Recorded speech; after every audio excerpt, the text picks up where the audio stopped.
जय जय दोस्तों, मैं डॉक्टर मुकेश शर्मा अब हमारे YouTube चैनल जय जय एजुकेशन में आपका हार्दिक स्वागत है। मैं अभिनंदन करता हूं।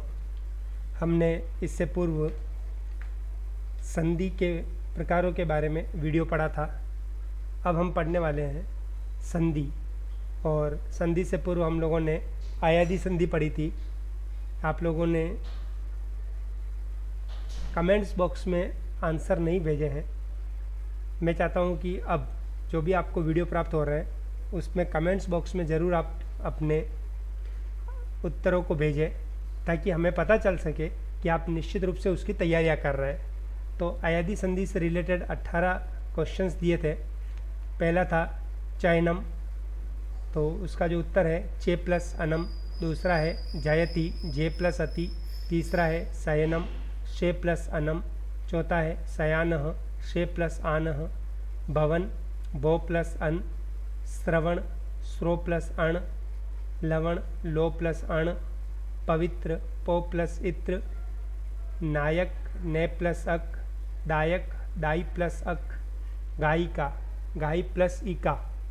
विनायक, विनय प्लस अक।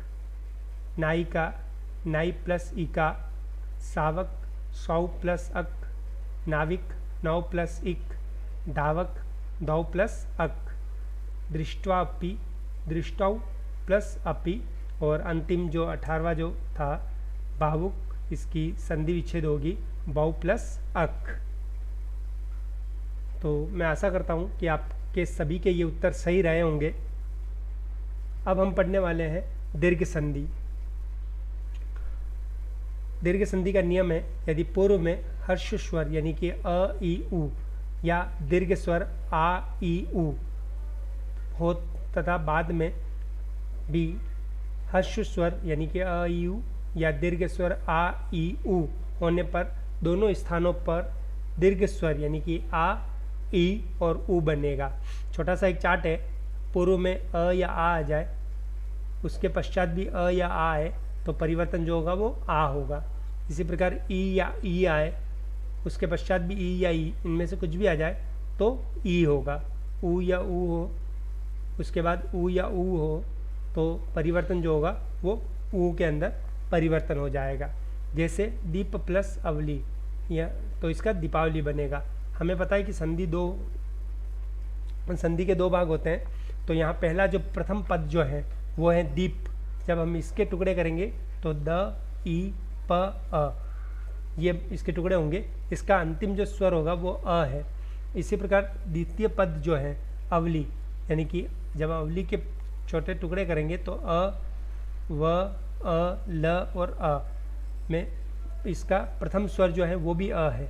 तो दोनों को यानी कि अ प्लस अ को मिलाएंगे तो दीर्घ संधि के अनुसार आ बनेगा। तो दीप प्लस अवली तो शब्द बनेगा दीपावली। सबसे पहला नियम जो है वो है अ प्लस अ मिलकर के आ बनता है। यहाँ एक शब्द लिखा हुआ है राम प्लस अवतार। तो अब हम इनमें क्या कर रहे हैं, हम इसके टुकड़े करते हैं। राम अलग हो गया और अवतार अलग किया। तो सबसे पहले राग के जब हम टुकड़े करेंगे तो र और आ मिलेगा। म के इसी तरीके से म और अ। फिर अवतार में से अ ऑलरेडी स्वर है, इसीलिए उसके और कोई टुकड़े नहीं हो सकते। व के दो टुकड़े होंगे, व और अ। फिर ता के त और आ।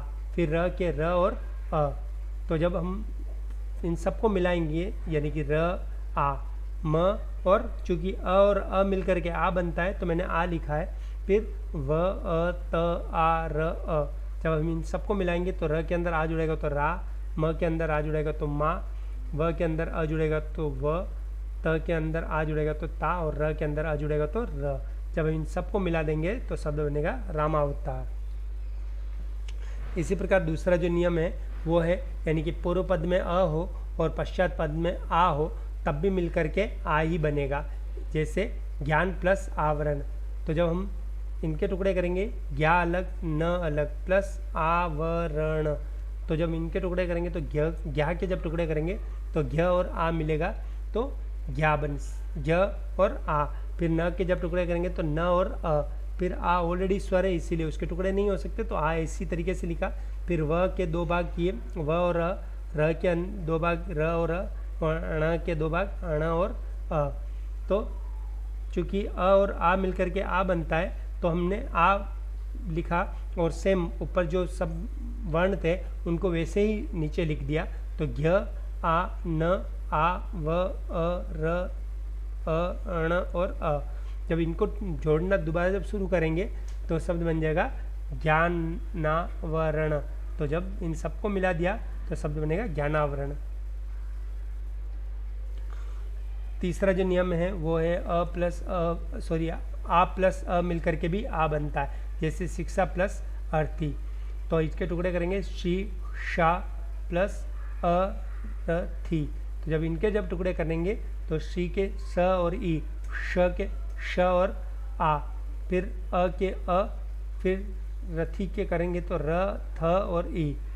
अब इनमें से हमें नियम पता है कि पूर्व पद आ है और उसके बाद अ है, तो दोनों मिला करके भी आ बनेगा। इन सबको जोड़ेंगे तो शब्द बनेगा शिक्षार्थी। अगला है आ प्लस आ मिलकर के भी आ बनता है, महा प्लस आत्मा। तो इसी तरीके से जब हम इनके टुकड़े करना शुरू करेंगे, म, हा प्लस आ, त, मा। जब इनके टुकड़े करेंगे तो हमें पता है कि हा के अंदर यानी पूर्व पद में हा अंतिम है और अंतिम स्वर जब निकालेंगे तो आ बन रहा है, और द्वितीय पद का भी पहला वर्ण जो है वो आ मिल रहा है। आ और आ मिलकर के आ बना, और जब इन सबको दोबारा जोड़ दिया जाएगा तो शब्द बनेगा महात्मा। इसी प्रकार से ई प्लस ई मिलकर के ई बनेगा, जैसे अभी प्लस इष्ट। तो जब इनके जब टुकड़े करेंगे तो अ, भी, ई, श, ट।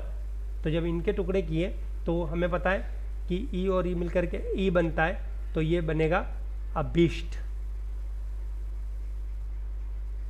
इसी प्रकार से प्रथम पद ई हो और द्वितीय पद भी ई हो तो जो परिवर्तन आएगा वो ई आएगा। तो गिरी प्लस ईश, तो शब्द बनेगा गिरीश। यहाँ एक छोटी सी मिस्टेक हो गई है, री बड़ा आ जाएगा, गिरीश जो शब्द लिखा हुआ है, गी री बड़ा होकर के श बनेगा, तो गिरीश बनेगा। अगला है ऊ या ऊ प्लस ऊ या ऊ मिलकर के ऊ बनता है। एक शब्द लिखा हुआ है भानु प्लस उदय, तो इसके जब हम टुकड़े करेंगे तो भा नु प्लस उदय। जब हम इनके और टुकड़े करेंगे तो भ, आ, न, उ, फिर प्लस के बाद उ, फिर द के अंदर 2 टुकड़े करेंगे तो द और अ, फिर य के टुकड़े करेंगे तो य और अ। तो इनको सबको जब देखेंगे हम तो भ, आ, न, चूँकि हमें पता है उ और उ मिलकर के उ बना, फिर द, अ, य, अ। जब इन सबको मिला देंगे तो शब्द बनेगा भानु उदय।